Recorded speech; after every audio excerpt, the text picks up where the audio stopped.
नमस्कार.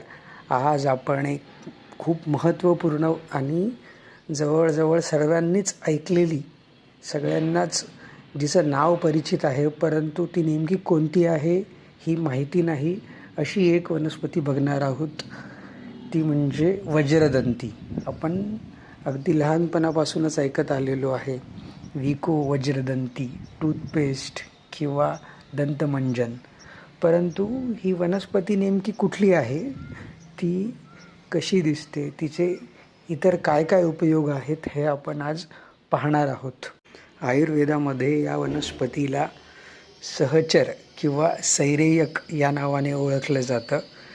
विको वज्रदंतीमध्ये असल्याप्रमाणे ती दंतविकारांमध्ये, दंतकृमी म्हणजे दातांमध्ये जी कीड लागते त्यामध्ये उपयुक्त तर आहेच, पण त्या व्यतिरिक्त आयुर्वेदात ही जेवढे वाताचे आजार आहेत, त्या व्यतिरिक्त कुष्ठ म्हणजे त्वचेचे आजार, कंडू म्हणजे ज्यांना खाज येते, रक्तशुद्धीसाठी आणि अनेक सांध्यांच्या विकारांमध्ये ही महत्त्वपूर्ण वनस्पती मानली जाते.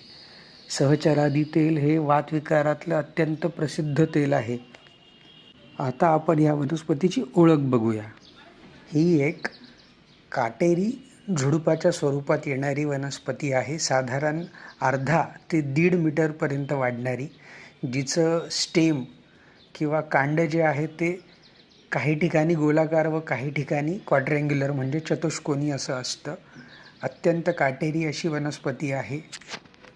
सहचराला येणारे हे जे काटे असतात ते साधारण फिकट रंगाचे 3 ते 5 काटे जे लीफ ॲक्सिल्स म्हणजे पानाच्या देठाशी येतात, हे याचं एक महत्त्वपूर्ण आयडेंटिफिकेशन फीचर आहे.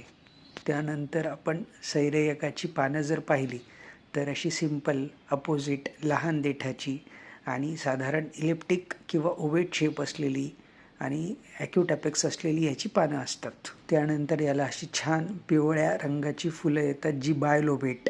वरच्या लोबला वरती 4 पाकळ्या आणि खाली एकच, अशा पद्धतीने 2 लोब्समध्ये डिवाईड झालेली याची फुलं असतात.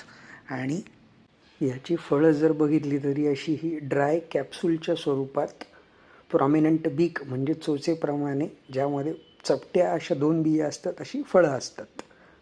इतर वनस्पतींच्या समूहात ही वनस्पती वाढते, म्हणून हिला सहचर असं नाव दिलेलं आहे. आणि त्याप्रमाणे हिला टोकदार काटे असतात, म्हणून हिला बाण असं सुद्धा पर्याय नाव आलेलं आहे. हिचं उपयुक्त अंग आहे पंचांग. धन्यवाद.